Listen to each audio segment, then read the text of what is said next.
Alright, back together. Got the front axle back in it. Um, we did quite a bit. Um, we got the Artec lower control arm brackets um, welded on it. The Rough Country, I think, um, new track bar, the new bracket. Um, cut all the ends off, all the control arms, welded rings on them to go back to rubber bushings. Put a drop pitman arm on it. Um, we changed the coils. I had Grand Cherokee V8 coils. We went to just 3.5s. I don't know what they are. I got them from a friend. So we could run the spacers up a little bit higher because they were like maxed out. We had to straighten this post over here. Bump stop hit it really hard 5 or 6 years ago and bent the whole post, so we had to wrestle with that and get it back going, or get it back straight. Still running the Skyjacker monotubes. They're still working out great. We moved the entire front axle forward an inch.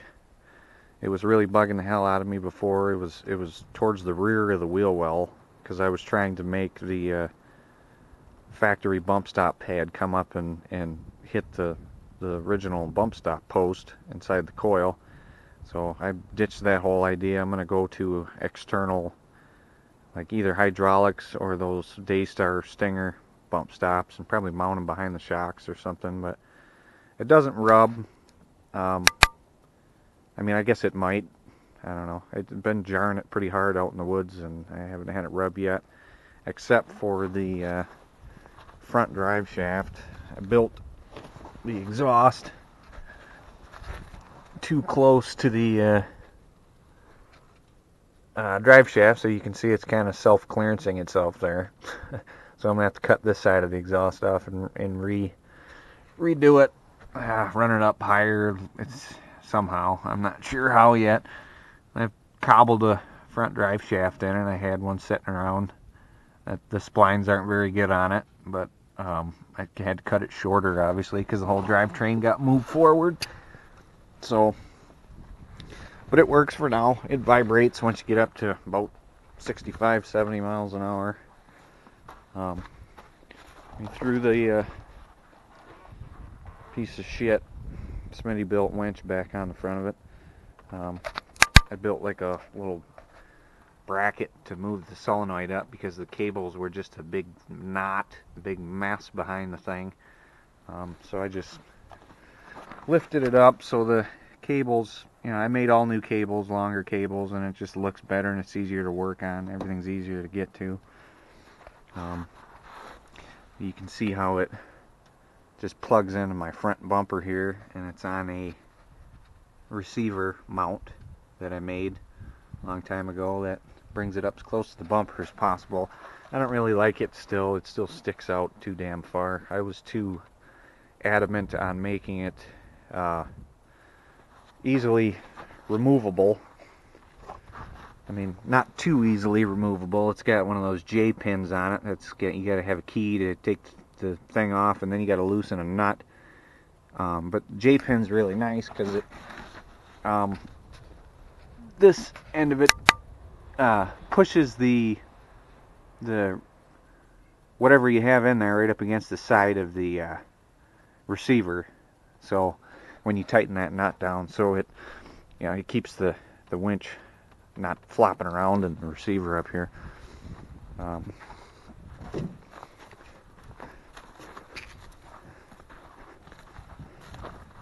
No, you can't even see it right now, but back here there's a trailer plug and then another winch or receptacle there to plug the winch in, and so you can put the winch in back here. I haven't had to do it too many times, but there's been a couple times where I had nothing to hook the winch to in the front, so we just take it off and put it in the back.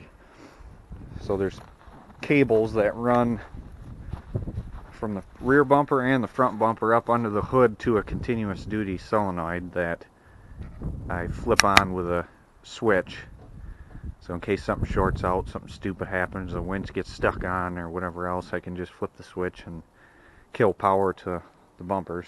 So I guess that's about it. Oh yeah, the rubber bushing conversion. I did all this, you know, to try and make the thing smoother, quieter. There's definitely an improvement. There's a pretty substantial improvement going down the road. You know, you can actually like have a conversation inside the Jeep now. So not as much of an improvement, I guess, as I was hoping for. For some reason, I'm still getting a lot of what seems like tire noise, and I don't understand why. There's nothing wrong with the alignment, and they're BFG all-terrains, so I don't get why they'd be making really any noise. You know, I've had these tires on pickup trucks, and they've never had to make any noise at all. So I don't know. It may be as good as I can get it, or maybe I have to take my. I mean, I want to take the interior apart anyways because I hate the tan color interior. I want to find another Jeep that's got a gray interior that I can just pull all the panels and the dash and everything out and just switch interiors, because this Jeep used to be red, and so it's still got the original tan wood grain god-awful interior that I absolutely hate it. Even if it's perfectly clean, it still looks dirty. So maybe when I pull the interior out, I'll pull the vinyl up and pull the foam insulation that I got on the floors and do something different in there to try and insulate the cab a little bit better. You know, there's probably some people that are thinking like, man, it's a Jeep, like, why do you care? Like, I understand that, and you know, maybe I am nitpicking it too much, but I want the thing to be quiet and comfortable, you know, not just for me, but for the old lady. If I'm gonna get her to go with me in this thing on long road trips to go camping and stuff like that, instead of taking her nice, quiet, cushy leather seat Tahoe and actually take this, something that's actually fun to drive, then I got to make it as comfortable as possible for her. She's a little princess, so yeah. But there was definitely an improvement for, you know, for people looking at control arms and trying to decide on whether to go to urethane or rubber. Personally, I'd stay with rubber. If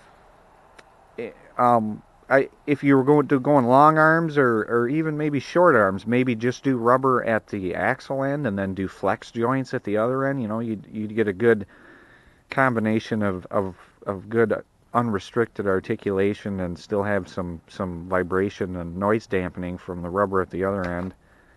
But I would not put urethane bushings on and they're just not. I don't think they're a good choice for a four-wheel drive. They're just not. They're made for sports cars. You know, they're stiffen up the suspension and everything on a street car. For that, they're great. You know, but I don't think they're at home in a 4x4. They're too stiff. They put too much stress on all your brackets. They restrict your suspension articulation. All around, I just don't think they're a good idea. But that's just my opinion. I don't know. I guess if you disagree or agree with me, comment on the video. So yeah, a video's coming soon here of it out in the woods. So now that I think I got my camera mount situation figured out, so I'm not using a GoPro. I'm using these cheap ass Amazon, whatever, Akaso 7000. It's a GoPro knockoff. So that may be all my issues that I keep having trying to take videos and getting all this interference and noise that I don't want on the video. So I don't know. Yeah.